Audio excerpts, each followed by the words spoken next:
You might have heard that the US economy is doing great again. Jobs are up, stocks are flying, inflation is under control. And after Donald Trump announced wild new tariffs earlier this year, many people expected the economy to crash. But it didn't. So what's going on? And more importantly, will it last? Let's break it down like you're 12 years old. Trump came back to the White House with two big ideas: cut taxes and raise tariffs.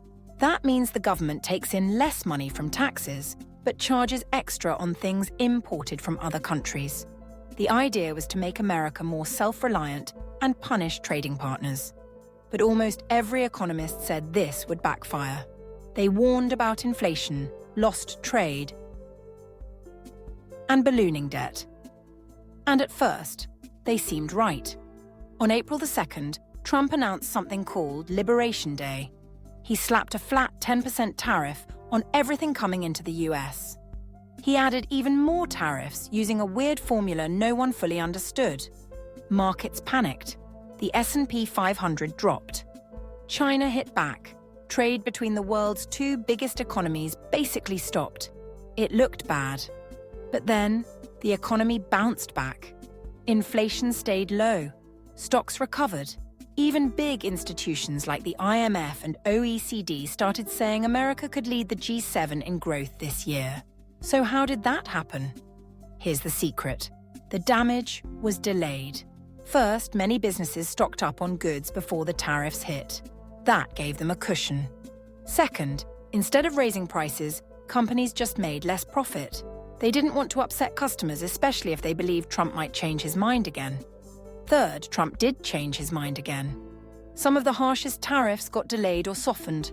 And fourth, the government started spending a lot more. Trump pushed a giant bill through Congress that pumped money into the economy. The result? The economy looks fine, but only because it's on borrowed time and borrowed money. The US is now running a budget deficit of 6 to 7% of GDP. That's like paying for your lifestyle with a credit card and hoping no one notices the bill. Right now, investors still believe in America. Not because they trust Trump's policies, but because they don't see better options. Europe's economy is even weaker. China isn't open enough. And other countries are too small to handle global investment. So money keeps flowing into American stocks and bonds. The dollar is still strong. Treasury markets are still liquid. But that doesn't mean the problems are gone. In 6 months, things could look very different. Those stockpiled goods? Gone. Companies that held prices steady might start raising them. Inflation could rise above 3%. Growth already slowing. Debt growing fast. At some point, the markets might get spooked. And if they do, this artificial calm could unravel quickly. This isn't about cheering or booing Trump. It's about seeing what's coming. Right now, the US economy is running forward off a cliff with a smile on its face and money bags in both hands. Eventually, gravity kicks in. The only question is when. If you found this video helpful, give it a like and hit subscribe. It helps more people find clear, independent analysis that cuts through the noise.